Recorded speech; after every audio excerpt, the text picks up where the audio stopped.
Good morning, board members. I've called this meeting to talk about some information that we received from some of the 1600 scientists from Operation Paperclip.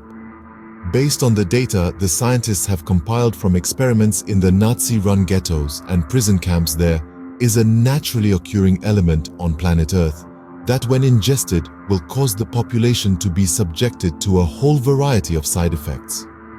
What if I told you that we could control the masses by giving them all a daily dose of this element?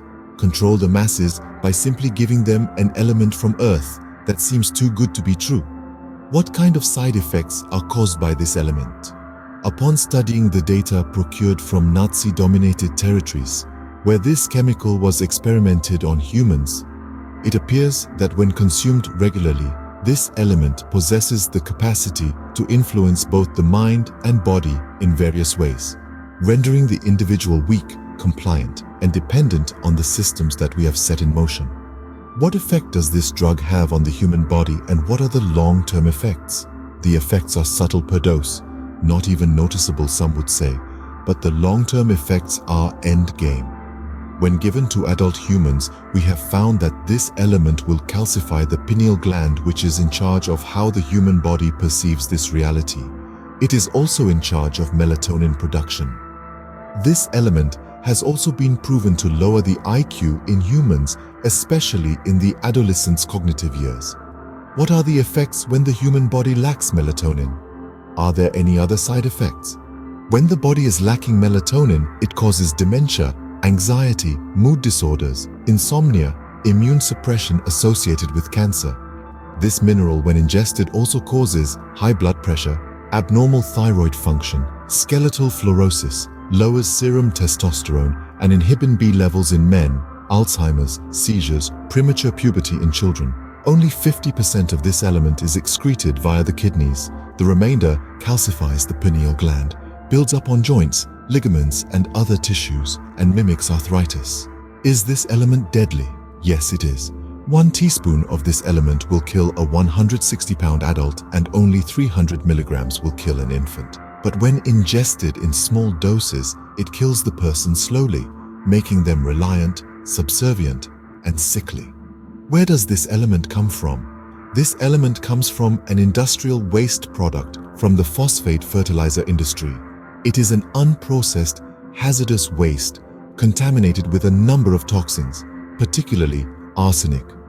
The military-industrial complex had an overage of these chemicals after World War II, so a cheap supply is in abundance. And what will we call this element?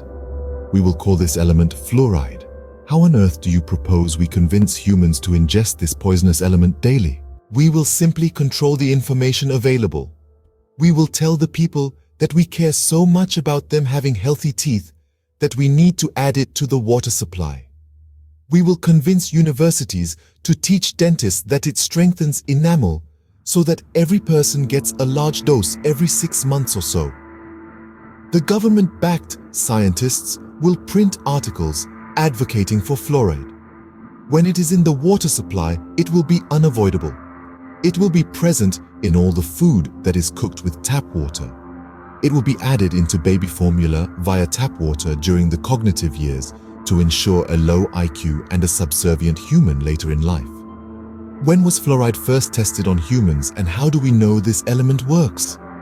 Fluoride was first used in the drinking water of the Nazi concentration camps because it made the prisoners docile, indifferent, and easier to control.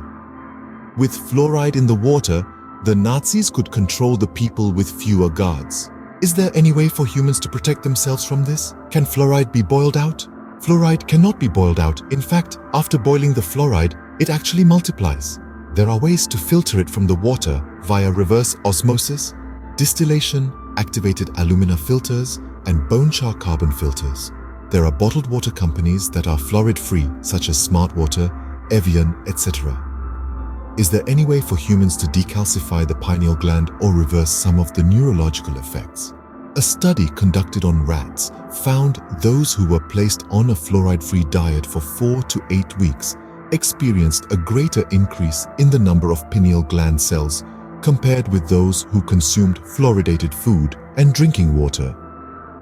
People can quit using their public water supply as much as possible. Brush their teeth with fluoride-free toothpaste.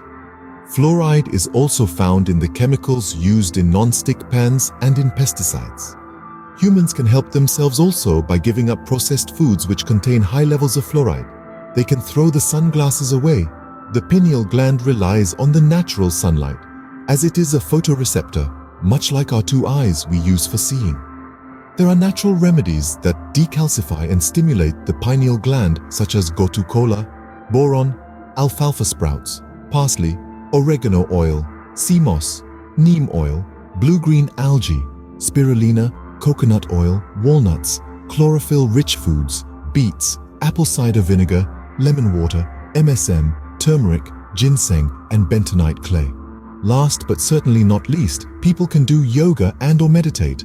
This will stimulate the pineal gland and start a decalcification process. Meditation is our kryptonite.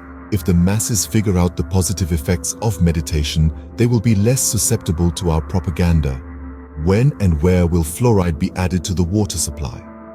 It will be added into the water supply in Grand Rapids, Michigan in 1945, right after World War II.